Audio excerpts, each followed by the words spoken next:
जातिगत जनगणना करना है आपको या किसी भी तरह का जनगणना भी करना है आपको देश भर में, तो निश्चित रूप से जो सरना धर्म कोड का मांग है उसको भी आपको लागू कर देना चाहिए। अन्यथा क्या होगा, जो वैसे धर्म लोग आदिवासी लोग हैं जो वर्तमान में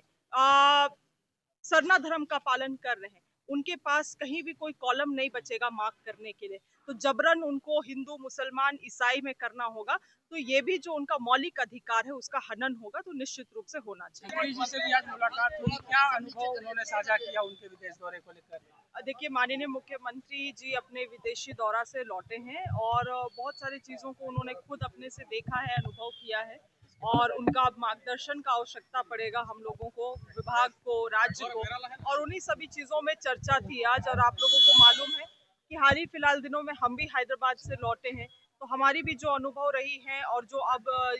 योजनाओं को क्रियान्वयन करने की आवश्यकता है, उन्हीं मुद्दों पे आज चर्चा हुई है माननीय मुख्यमंत्री साहब से और काफी सकारात्मक चर्चा भी रही।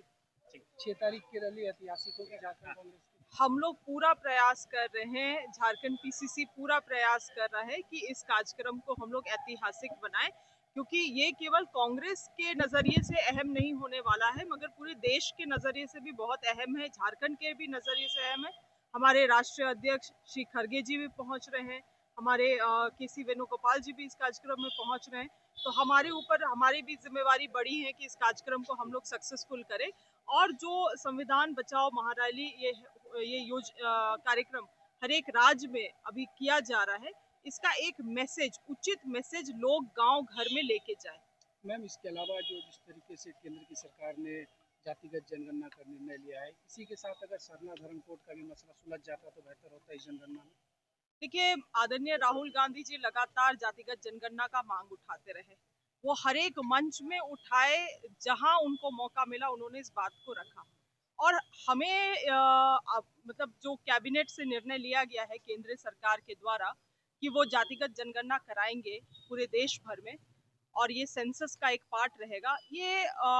खुशी भी लगता है ये बात सुन के, मगर कभी कभी ऐसा भी लगता है कि कहीं ये इनका जुमला ना हो। जुमला इसीलिए कि जब जब ये किसी भी कठिनाई में पड़े हैं, जब जब देश इनसे सवाल पूछा है, तो इसी तरह से ये कुछ कार्ड्स निकाले हैं। और हमें तो खुशी है कि अगर ये निश्चित रूप से कराए तो बहुत अच्छा रहेगा पूरे देश भर के लिए, और हमारे से बेहतर इसका जो मांग कोई कभी उठाया भी नहीं होगा, जिस तरह से राहुल गांधी जी लगातार हर मंच से बोल रहे थे। मगर आप लोग याद करते होंगे महिला आरक्षण बिल भी इसी तरह से सदन में लाया गया था, आज तक उसका कोई हम लोगों को कुछ भी चीजें क्रियान्वयन आज तक नहीं हो पाई है, कोई आरक्षण दूर दूर तक महिलाओं को नहीं मिला है। इसीलिए हमें लगता है कि ये केवल जुमलाबाजी ना हो, बहुत सारी चीजों को स्पष्ट करे कि बजटीय प्रावधान क्या है, कब कराएंगे, टाइमलाइन क्या होगा, प्रक्रिया क्या होगा, उन चीजों में जल्द से जल्द क्लैरिटी हम लोगों को चाहिए।